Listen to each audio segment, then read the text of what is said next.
ഇന്ന് വായിക്കുന്ന വിശുദ്ധ വേദപുസ്തക ഭാഗം ആവർത്തന പുസ്തകം 5-ാം അധ്യായം 1 മുതൽ 33 വരെയുള്ള വാക്യങ്ങൾ. ആവർത്തന പുസ്തകം 5-ാം അധ്യായം. മോശെ എല്ലാ ഇസ്രായേലിനോടും വിളിച്ചു പറഞ്ഞതെന്തെന്നാൽ, ഇസ്രായേലേ, ഞാൻ ഇന്ന് നിങ്ങളെ കേൾപ്പിക്കുന്ന ചട്ടങ്ങളും വിധികളും കേൾപ്പീൻ. അവയെ പഠിക്കുകയും പ്രമാണിച്ചനുസരിക്കുകയും ചെയ്യുവിൻ. നമ്മുടെ ദൈവമായ യഹോവ ഹോറേബിൽ വെച്ച് നമ്മോടൊരു നിയമം ചെയ്തുവല്ലോ.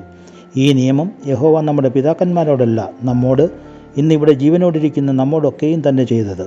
യഹോവ പർവ്വതത്തിൽ തീയുടെ നടുവിൽ നിന്ന് നിങ്ങളോട് അഭിമുഖമായി അരുളി ചെയ്തു. തീ ഹേതുവായി നിങ്ങൾ ഭയപ്പെട്ട് പർവ്വതത്തിൽ കയറാഞ്ഞതുകൊണ്ട് യഹോവയുടെ വചനം നിങ്ങളോട് അറിയിക്കേണ്ടതിന് ഞാൻ അക്കാലത്ത് യഹോവയ്ക്കും നിങ്ങൾക്കും മധ്യേ നിന്നു. അവൻ കൽപ്പിച്ചതെന്തെന്നാൽ, അടിമവീടായ മിസ്രയീം ദേശത്തു നിന്ന് നിന്നെ കൊണ്ടുവന്ന യഹോവയായ ഞാൻ നിൻ്റെ ദൈവം ആകുന്നു. ഞാനല്ലാതെ അന്യദൈവങ്ങൾ നിനക്കുണ്ടാകരുത്. വിഗ്രഹം ഉണ്ടാക്കരുത്. മീതെ സ്വർഗത്തിലെങ്കിലും താഴെ ഭൂമിയിലെങ്കിലും ഭൂമിക്ക് കീഴെ വെള്ളത്തിലെങ്കിലുമുള്ള യാതൊന്നിൻ്റെയും പ്രതിമ അരുത്. അവയെ നമസ്കരിക്കുകയോ സേവിക്കുകയോ ചെയ്യരുത്. നിൻ്റെ ദൈവമായ യഹോവ എന്ന ഞാൻ തീഷ്ണതയുള്ള ദൈവമാകുന്നു.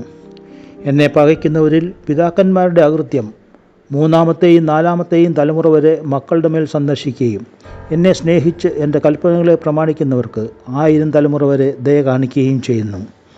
നിന്റെ ദൈവമായ യഹോവയുടെ നാമം വൃഥാ എടുക്കരുത്. തൻ്റെ നാമം വൃഥാ എടുക്കുന്നവനെ യഹോവ ശിക്ഷിക്കാതെ വിടുകയില്ല.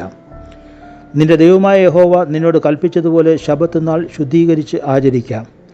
6 ദിവസം അധ്വാനിച്ച് നിന്റെ വേലയൊക്കെയും ചെയ്യുക. 7-ാം ദിവസമോ നിന്റെ ദൈവമായ യഹോവയുടെ ശബ്ബത്താകുന്നു. അന്ന് നീയും നിന്റെ മകനും മകളും നിന്റെ വേലക്കാരനും വേലക്കാരത്തെയും നിന്റെ കാളയും കഴുതയും നിനക്കുള്ള യാതൊരു നാൽക്കാലിയും നിന്റെ പടിവാതിലുകൾക്കകത്തുള്ള അന്യനും ഒരു വേലയും ചെയ്യരുത്. നിന്റെ വേലക്കാരനും വേലക്കാരത്തെയും നിന്നെപ്പോലെ സ്വസ്ഥമായിരിക്കേണ്ടതിന് തന്നെ. നീ മിസ്രയീം ദേശത്ത് അടിമയായിരുന്നു എന്നും അവിടെ നിന്ന് നിന്റെ ദൈവമായ യഹോവ നിന്നെ ബലമുള്ള കൈകൊണ്ടും നീട്ടിയ ഭുജം കൊണ്ടും പുറപ്പെടുവിച്ചു എന്നും ഓർക്കാം. അതുകൊണ്ട് ശബ്ബത്ത് നാൾ ആചരിപ്പാൻ നിന്റെ ദൈവമായ യഹോവ നിന്നോട് കൽപ്പിച്ചു. നിനക്ക് ദീർഘായുസ് ഉണ്ടാകുവാനും നിന്റെ ദൈവമായ യഹോവ നിനക്ക് തരുന്ന ദേശത്ത് നിനക്ക് നന്നായിരിക്കാനും നിന്റെ ദൈവമായ യഹോവ നിന്നോട് കൽപ്പിച്ചതുപോലെ നിന്റെ അപ്പനെയും അമ്മയെയും ബഹുമാനിക്കാം. കൊല ചെയ്യരുത്. വ്യഭിചാരം ചെയ്യരുത്. മോഷ്ടിക്കരുത്. കൂട്ടുകാരൻ്റെ നേരെ കള്ളസാക്ഷ്യം പറയരുത്. കൂട്ടുകാരൻ്റെ ഭാര്യയെ മോഹിക്കരുത്. കൂട്ടുകാരൻ്റെ ഭവനത്തെയും നിലത്തെയും അവൻ്റെ വേലക്കാരനെയും വേലക്കാരത്തിയെയും അവൻ്റെ കാളയെയും കഴുതയെയും കൂട്ടുകാരനുള്ള യാതൊന്നിനെയും മോഹിക്കരുത്. ഈ വചനങ്ങൾ യഹോവ പർവ്വതത്തിൽ തീ, മേഘം, അന്ധകാരം എന്നിവയുടെ നടുവിൽ നിന്ന് നിങ്ങളുടെ സർവ്വസഭയോടും അത്യുച്ചത്തിൽ അരുളി ചെയ്തു. ഇതിനപ്പുറമൊന്നും കൽപ്പിച്ചില്ല. അവ 2 കൽപ്പലകയിൽ എഴുതി എൻ്റെ പക്കൽ തന്നു. എന്നാൽ പർവ്വതം തീ കാളിക്കത്തിക്കൊണ്ടിരിക്കയാൽ അന്ധകാരത്തിൻ്റെ നടുവിൽ നിന്നുള്ള ശബ്ദം കേട്ടപ്പോൾ നിങ്ങൾ നിങ്ങളുടെ സകല ഗോത്രത്തലവന്മാരും മൂപ്പന്മാരുമായി എൻ്റെ അടുക്കൽ വന്ന് പറഞ്ഞത്, ഞങ്ങളുടെ ദൈവമായ യഹോവ തൻ്റെ തേജസ്സും മഹത്വവും ഞങ്ങളെ കാണിച്ചിരിക്കുന്നുവല്ലോ. തീയുടെ നടുവിൽ നിന്ന് അവൻ്റെ ശബ്ദം ഞങ്ങൾ കേട്ടിരിക്കുന്നു. ദൈവം മനുഷ്യരോട് സംസാരിച്ചിട്ടും അവർ ജീവനോടിരിക്കുമെന്ന് ഞങ്ങൾ ഇന്ന് കണ്ടുമിരിക്കുന്നു. ആകയാൽ ഞങ്ങൾ എന്തിനു മരിക്കുന്നു? ഈ മഹത്തായ തീക്ക് ഞങ്ങൾ ഇരയായിത്തീരും. ഞങ്ങളുടെ ദൈവമായ യഹോവയുടെ ശബ്ദം ഇനിയും കേട്ടാൽ ഞങ്ങൾ മരിച്ചു പോകും. ഞങ്ങളെപ്പോലെ യാതൊരു ജഡമെങ്കിലും തീയുടെ നടുവിൽ നിന്ന് സംസാരിക്കുന്ന ജീവനുള്ള ദൈവത്തിൻ്റെ ശബ്ദം കേട്ടിട്ട് ജീവനോടെ ഇരുന്നിട്ടുണ്ടോ?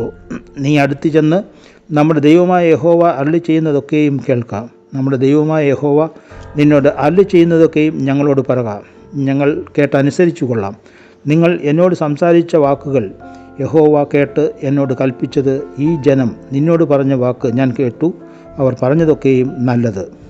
അവർക്കും അവരുടെ മക്കൾക്കും എന്നേക്കും നന്നായിരിക്കാൻ അവർ എന്നെ ഭയപ്പെടേണ്ടതിനും എൻ്റെ കൽപ്പനകളൊക്കെയും പ്രമാണിക്കേണ്ടതിനും ഇങ്ങനെയുള്ള ഹൃദയം അവർക്ക് എപ്പോഴും ഉണ്ടായിരുന്നുവെങ്കിൽ എത്ര നന്ന്. നിങ്ങളുടെ കൂടാരങ്ങളിലേക്ക് മടങ്ങിപ്പോകുവിൻ എന്ന് അവരോട് ചെന്ന് പറക. നീയോ ഇവിടെ എൻ്റെ അടുക്കൽ നിൽക്ക.